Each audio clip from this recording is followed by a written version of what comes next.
जय श्री माताजी. आपण सर्वजण श्रीमाताईंच्या प्रतिमेकडे पाहूयात आणि नमस्कार करूयात. आपले दोन्ही हात मांडीवर श्रीमाताईंच्या प्रतिमेकडे पाहूयात आणि प्रार्थना करूयात. परमपूज्य श्री माताजी, आपण साक्षात श्री आदिशक्ती आहात. आपण साक्षात श्री सहयोगदायिनी आहात. आपल्या परमकृपेत आम्हा सर्व सहयोग्यांना आपल्या निर्मल चरणी ध्यान करण्याची अनुमती प्रदान करा व कृपा करून आम्हाला समाधान आणि संतुलन प्रदान करा. आता आपण आपला उजवा हात जमिनीवर ठेवायचा आहे. श्रीमाताईंच्या प्रतिमेकडे पाहून हळुवारपणे डोळे मिटायचे आहेत. इथून पुढील संपूर्ण सेशन आपण डोळे बंद करून आपल्या हातातून वाहणाऱ्या चैतन्याकडे फक्त लक्ष देण्याचा प्रयत्न करूयात. आपलं संपूर्ण अटेन्शन डाव्या हाताच्या तळव्यापासून सहस्रार आणि सहस्रारापासून उजव्या हाताच्या तळव्याकडे 7 वेळा नेऊयात आपण.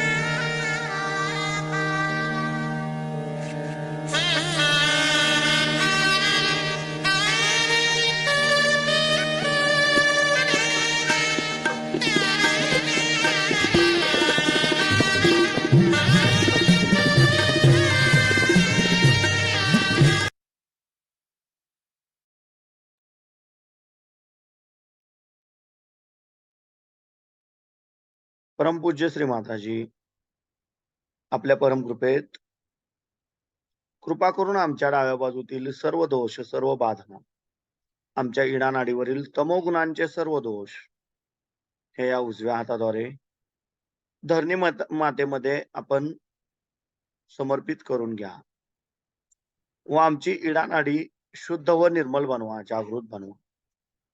आमची इच्छाशक्ती शुद्ध बनवा.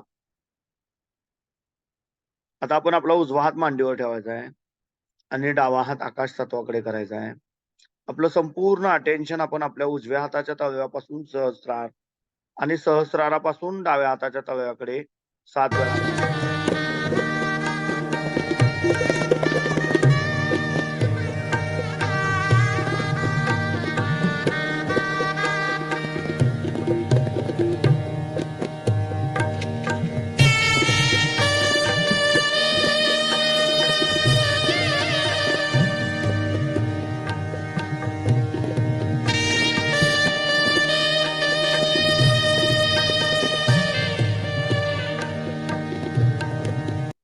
परमपूज्य श्री माताजी, आपल्या परमकृपेत आमच्या उजव्या बाजूतील पिंगला नाडीवरील रजोगुणांचे सर्व दोष, सर्व बाधा, आमची क्रियाशक्ती शुद्ध व निर्मल होण्याच्या आड येणाऱ्या सर्व बाधा कृपा करून आपण ह्या डाव्या हाताद्वारे आकाश तत्वामध्ये खेचून घ्या व आमची उजवी बाजू संतुलनात आणा. आता आपण आपले दोन्ही हात मांडीवर ठेवायचे आहेत.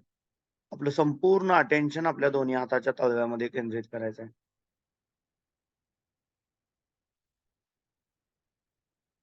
आपल्या प्रत्येक बोटातून चैतन्य वाहण्यास सुरुवात झाली आहे. त्या चैतन्याकडे लक्ष देण्याचा प्रयत्न करूया.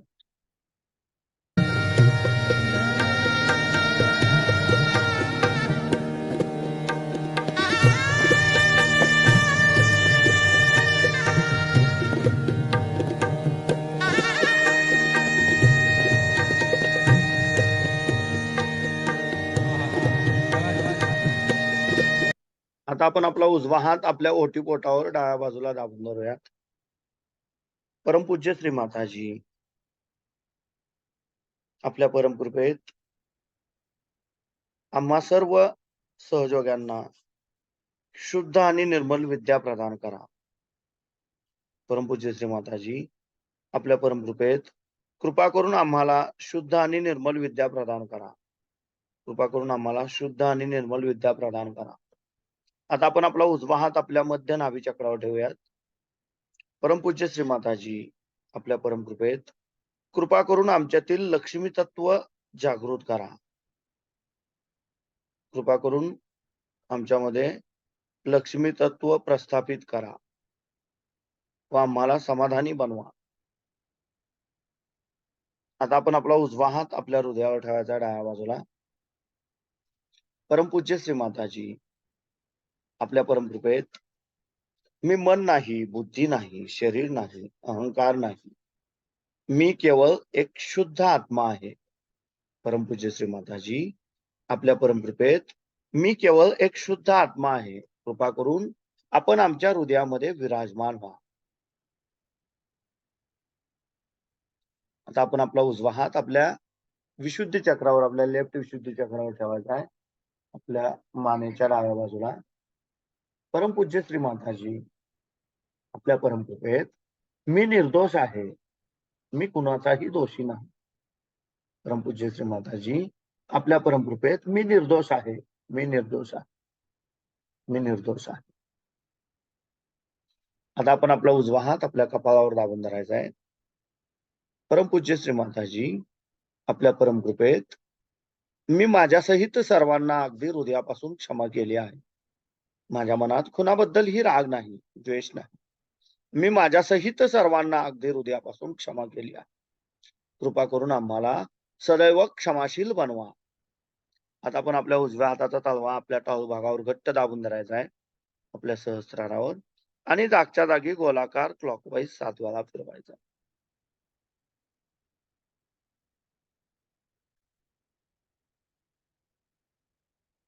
परमपूज्य श्री माताजी, आपणच साक्षात श्री आदिशक्ती आहात. आपल्या परमकृपेत कृपा करून मला माझा आत्मसाक्षात्कार प्रदान करा. कृपा करून आमची कुंडलिनी शक्ती जागृत करा. परमपूज्य श्री माताजी, आपणच साक्षात श्री आदिशक्ती आहात. आपल्या परमकृपेत कृपा करून आम्हाला परमेश्वरी प्रेमशक्तीशी एकरूप करा. कृपा करून आमची कुंडलिनी शक्ती जागृत करा. आता आपण आपल्या उजव्या हाताचा तळवा आपल्या टाळू भागापासून किंचित थोडासा वरती हळवारपणे अलगद न्यायचा आहे. आपल्याला आपल्या टाळू भागातून आकाश तत्वाकडे काहीतरी थंड अथवा गरम वाताना जाणवेल.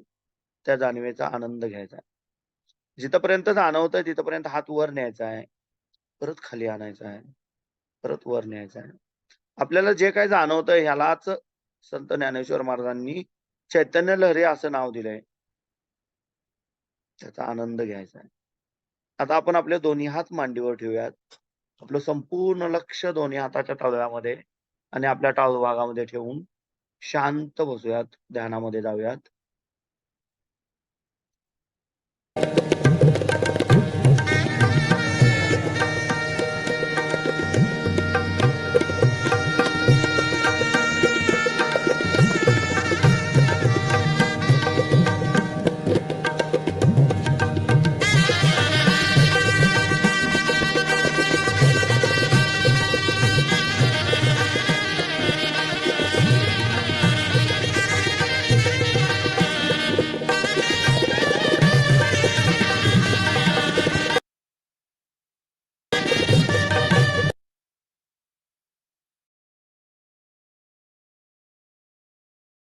असे म्हटलेले आहे. तसेच परमेश्वर हा प्रेमाचा स्रोत आहे असेही म्हटलेले आहे. तेव्हा सत्य आणि प्रेम हे दोन्ही एकीकडे एकवटलेले आहे. अशी ही शक्ती परमेश्वराची कोणती आहे? आपण रोजच कितीतरी जिवंत क्रिया पाहत असतो. ही फुलं आपण बघतो, एका लहान बीजापोटी इतकी सुंदर फुले येतात. एक लहानसं बीज, त्याला इतकी सुंदर फुलं कशी लागतात?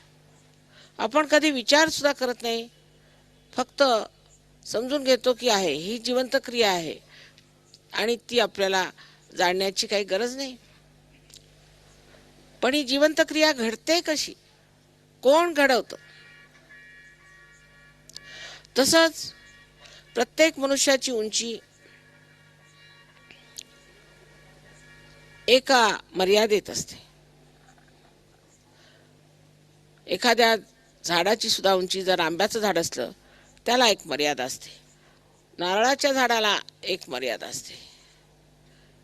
प्रत्येक ऋतूमध्ये वेगळे वेगळे शेतीचे कार्य होतात. ही सगळी वेगळी कार्य करण्याची ही कोणची शक्ती आहे जी ही संबंध कार्याला घडवून आणते? आपण त्याबद्दल विचारही करत नाही. आणि त्यामुळे आपला जो काही प्रगतीचा मार्ग आहे तो फार एकांकी झालेला आहे, एकतर्फा झालेला आहे. जेव्हा आपण विज्ञानाच्या गोष्टी करतो तेव्हा विज्ञान हे फारच एकतर्फी आहे. आणि त्याच्याचमुळे आपल्याला आश्चर्य वाटेल की परदेशामध्ये ज्याच्याबद्दल आपण समजतो की भौतिकतेत फार वाढलेले आहेत, ती जी सगळी वाढ आहे ती तोलायची क्षमता त्यांच्यात नाही. ते तोलू शकत नाहीत, कारण त्यांचा पाया अध्यात्माचा नाही. तो पाया आपल्या देशात, विशेषतः महाराष्ट्रात अत्यंत भरभक्कम असा संत लोकांनी मांडलेला आहे. हे संत साधू महाराष्ट्रात आले, त्यांनी किती गहन कार्य केले आहे त्याची आपल्याला कल्पना सुद्धा नाही. आणि त्या गहन कार्याला आपण सर्व पूर्णपणे जाणत असून सुद्धा त्या गहन कार्याचा आपल्याला किती लाभ झाला आहे त्याबद्दल आपल्याला माहिती नाही. संतांची आपण स्तुती गातो, त्यांची भजनं गातो, अभंग गातो, आणि अव्याहत हे पुष्कळ आपण बघतो की खेड्यापाड्यातून कार्य चालू आहे. पण नुसतं तोंडाने बोलून काहीही मिळत नाही, किंवा नुसतं वाचन करून काही होत नाही.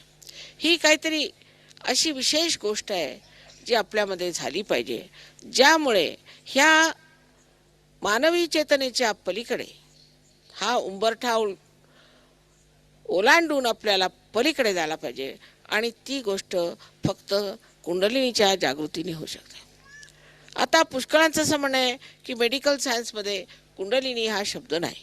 मेडिकल सायन्समध्ये पुष्कळ शब्द नव्हते, ते आज आले आहेत. आणि आता पुढे कुंडलिनी हा सुद्धा शब्द येईल. आणि आपल्याला आश्चर्य वाटेल की दिल्लीला 3 डॉक्टर्सला MDची पदवी सहयोगात मिळाली.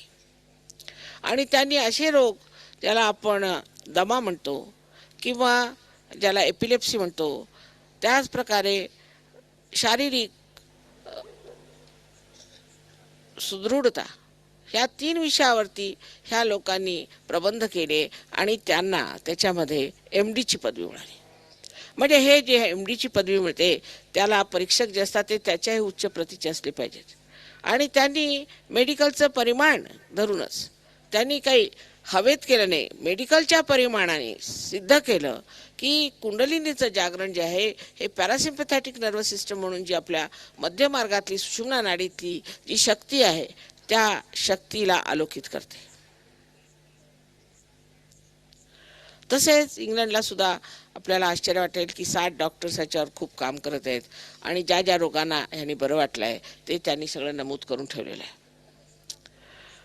सर्वात मुख्य म्हणजे रशियामध्ये जवळजवळ 400 डॉक्टर्स सहयोग करत आहेत. सहयोगावरती खूप मेहनत घेत आहेत, कारण आज त्या देशामध्ये इतका पैसा नाही.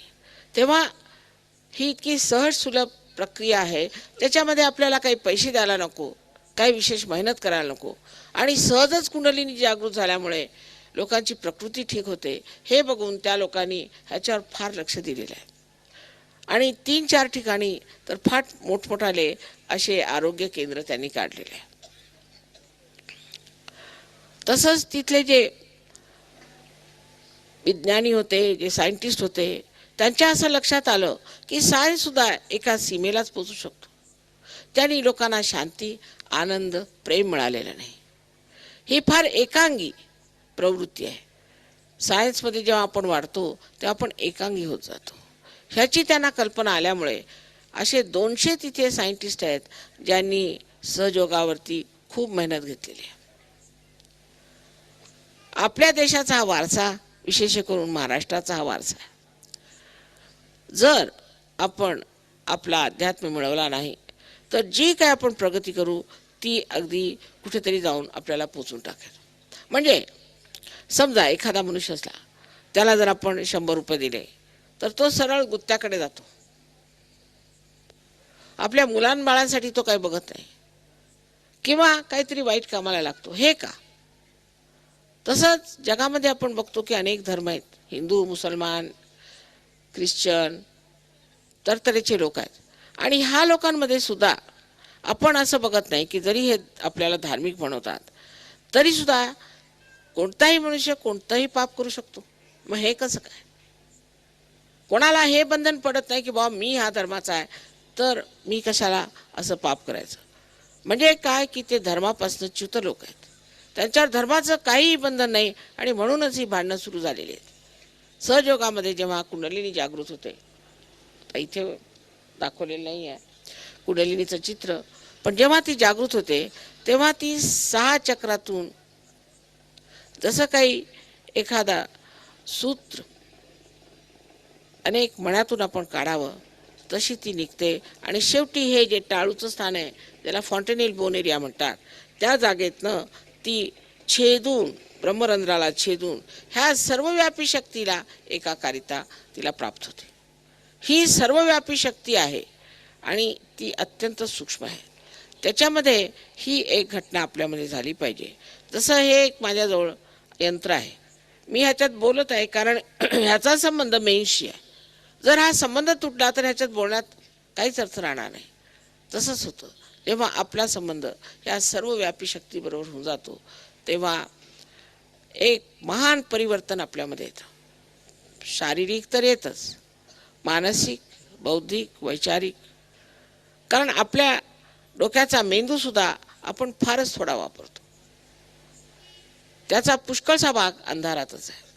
जेव्हा कुंडलिनी आपल्या मेंदूत शिरते तेव्हा त्या प्रकाशात बुद्धी फार प्रगल्भ होते. आम्ही पाहिलंय पुष्कळशी मुलं जी ढ म्हणून म्हटली जात होती ती पार झाल्यानंतर किंवा कुंडलिनी जागृतीनंतर वर्गात फर्स्ट येऊ लागली, स्कॉलरशिप मिळाली. राहुलीला अशी बरीच मुलं आहेत. तर त्याला कारण काय की मनुष्याची जी सीमित शक्ती आहे ती असीमला मिळते. म्हणजे एक व्यक्ती आहे, एक व्यष्टी आहे, ती समष्टी समावते आणि त्यामुळे माणसामध्ये महदांतर येऊन जातं.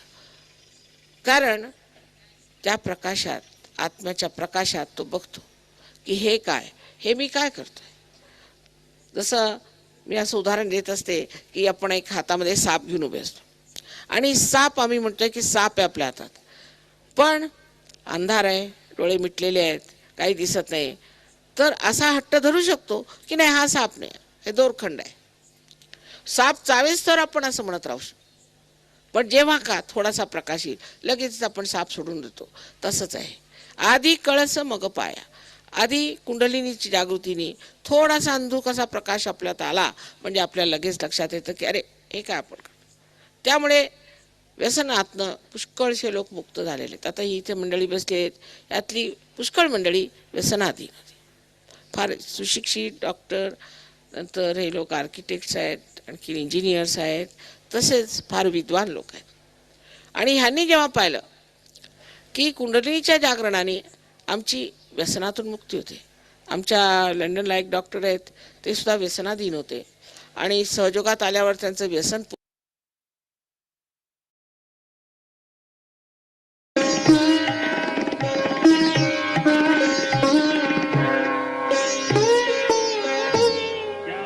हळुवारपणे डोळे उघडूयात आपण आणि यशोमाताईंच्या प्रतिमेकडे पाहून नमस्कार करूया.